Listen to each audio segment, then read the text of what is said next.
ایک بہن نے سوال کیا تھا کہ اگر ہسبینڈ نے اپنی بیوی کو بہن کہہ دیا یا بیٹی کہہ دیا یا پھر اس کے علاوہ ماں کہا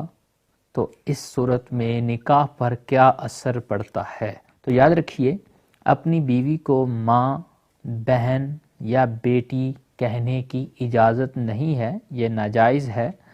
گناہ بھی ہے، اس کی توبہ بھی کرنی پڑے گی اگر جان بوجھ کر کسی نے کہا ہے، اور اگر ویسے منہ سے نکل گیا ہے تو کوئی حرج نہیں ہے، ناجائز بھی نہیں، گناہ بھی نہیں، اور اس طرح کہنے سے نکاح پر بھی کچھ اثر نہیں پڑتا۔ اور اگر کسی نے جان بوجھ کے کہا ہے، صرف اس گناہ ہے، توبہ کرے گا، لیکن نکاح پر کچھ اثر نہیں پڑتا۔ ماں، بہن یا بیٹی کسی نے اپنی بیوی کو کہا یا بیوی نے برعکس کہا کہ بیٹا، بھائی یا باپ کہا اپنے ہسبینڈ کو، کچھ اثر نہیں پڑتا، لیکن اس طرح کے الفاظ کہے نہیں جائیں گے، یعنی ہسبینڈ جو ہے اپنی بیوی کو ماں، بہن، بیٹی نہیں کہہ سکتا۔ نبی کریم صلی اللہ علیہ وسلم کے پاس اسی طرح کا ایک کیس آیا کہ ایک شخص نے اپنی بیوی کو اپنی بہن کہا، آپ نے ناپسند فرمایا، سوال کیا کیا یہ تیری بہن ہے؟ تو ظاہر ہے بہن تو نہیں تھی، بیوی تھی، اور آپ نے پھر اس سے سختی سے منع فرمایا۔ اور اسی طرح یہ سنن ابو داؤد کی حدیث ہے۔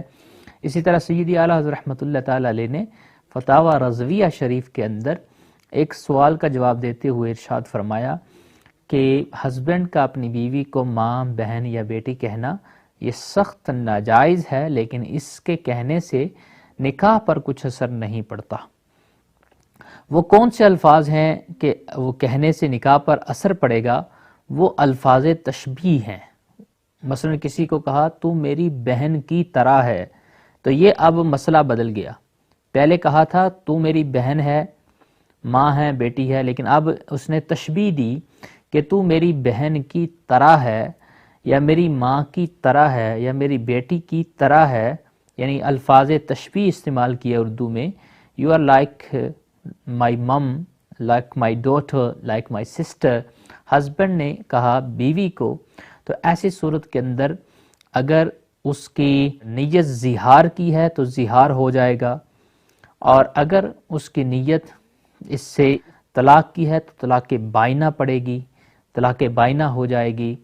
اور نیت تحریم کی ہے، حرام کرنے کی ہے، تو ایسی صورت کے اندر ایلا ہو جائے گا۔ یہ پورے فقہ کے اندر مسائل لکھے ہوئے ہیں، جون سی نیت ہوگی اسی طرح کا ایفیکٹ اس جملے سے نکاح پر پڑے گا اور پڑے گا۔ اگر وہ کہے میری کوئی نیت نہیں،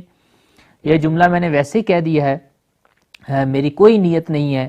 تو ایسی صورت میں کچھ اثر نکاح پر نہیں پڑے گا۔ حالانکہ یہ جملہ بڑا ڈینجرس ہے، کہنا نہیں چاہیے، لیکن کہہ دیا اور نیت کچھ بھی نہیں ہے،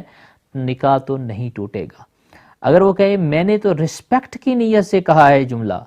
کہ جس طرح میں اپنی ماں کی عزت کرتا ہوں، یو آر لائک مائی مم، میں تیری عزت کرتا ہوں، تو اب اس کو رسپیکٹ کے لیے ہی سمجھا جائے گا، کیونکہ طلاق کے معاملے کے اندر مرد کے قول کا اعتبار ہے۔ ہماری کتابوں کے اندر لکھا ہے لا قولہا، یعنی جب اعتبار کیا جائے گا قولہ، کہ اسی کا مرد کے قول کا ہی اعتبار ہوگا، مرد کے سینگ کا اعتبار ہوگا، جبکہ عورت کے سینگ یا عورت کا کہنا طلاق کے معاملے میں ویلڈ نہیں ہوگا، بیوی کا کہنا